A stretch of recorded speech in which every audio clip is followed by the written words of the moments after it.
Hi, I'm Dr. Jim with Vintage Heights Veterinary Hospital, and today we're going to talk about worms or nematodes, cestodes in dogs.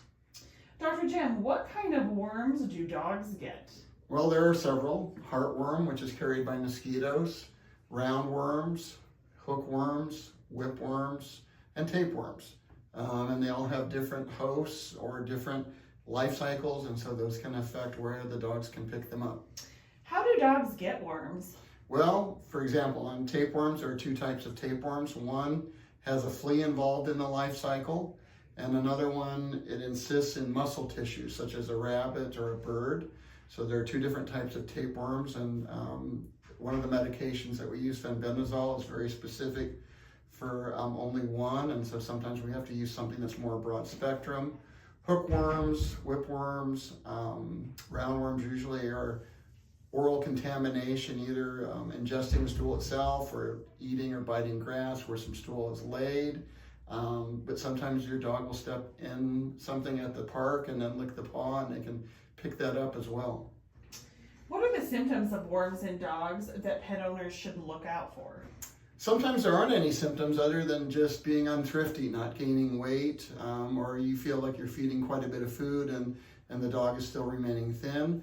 Other times there can be loose stools, sometimes vomiting, sometimes blood in the stool. So there's not anything that's specific, but there can be hints. Are worms painful in dogs? Generally not, but if the worms were to cause enough of a blockage, which sometimes rarely occurs, then that could be painful. With heartworms, if they get enough of a load, then it will affect the dog's ability to be thrifty, and there'll be some coughing and exercise intolerance, maybe wheezing. So again, generally not, but it all depends on the situation. How long can worms live inside my dog? Well, it depends on the species of worms. For example, whipworms can live anywhere from 5 months to like a year and a half. Most hookworms and roundworms are going to live about 2 to 3 months. So it varies.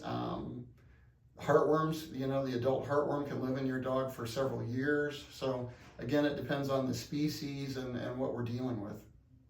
What should I do if I suspect my dog has worms? Best thing would be to get in a stool sample to us. Then we can actually check it and see if there is a parasite there. There's a couple different tests. There's called a fecal flotation, where we actually look for the eggs. And there's also an antigen test that we can do that we send out to a lab that we use. For heartworm, we actually do a blood test. How do intestinal parasites impact the health and well-being of my dog?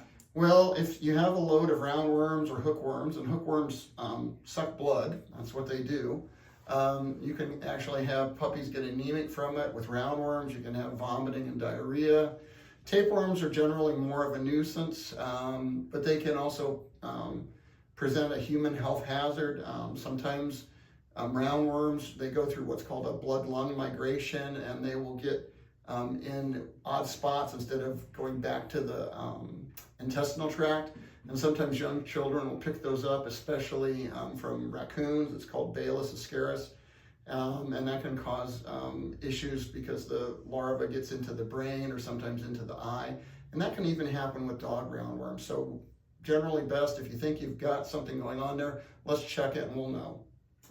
What can I do to prevent my dog from getting worms?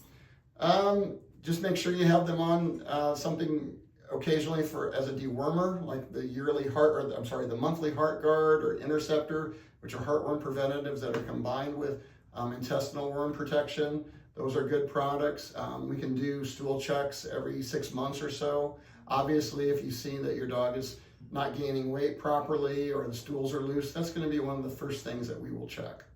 Can puppies be dewormed? And if so, when should I start? Yes, puppies can be dewormed, and they should be dewormed. And a lot of times the breeder that has the puppies will often worm them between 4 and 6 weeks.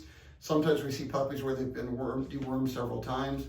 We will usually deworm them at least a couple of times. Again, it depends on what the breeder has done. And then a lot of times we will get puppies started on the heartworm preventative, which has worming medication in it as well.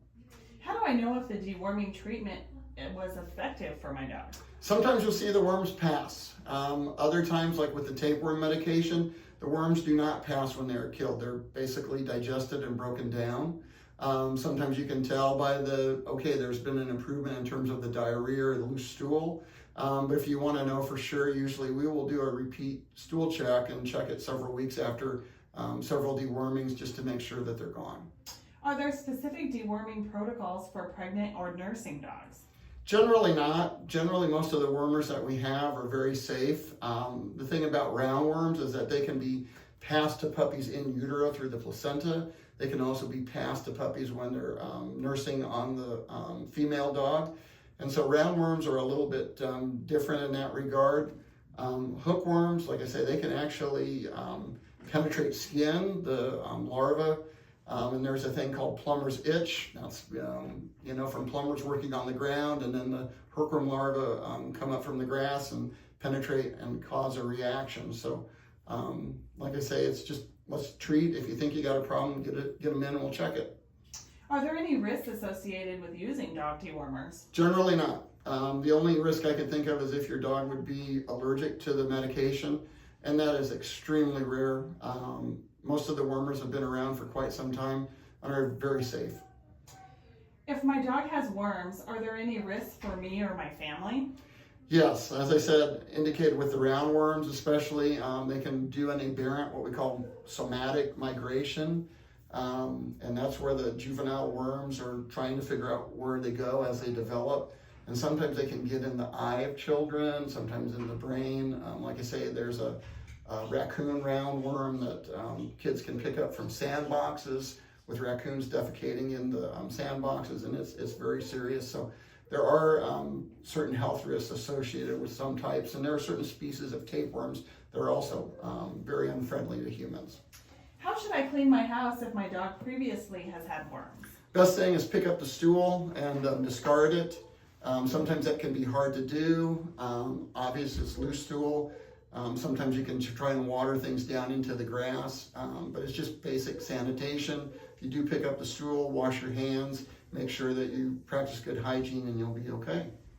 So, hope that helps you. Have a good day. If you have other questions, give us a call here at Vintage Heights, 402-489-0501. Thanks for watching.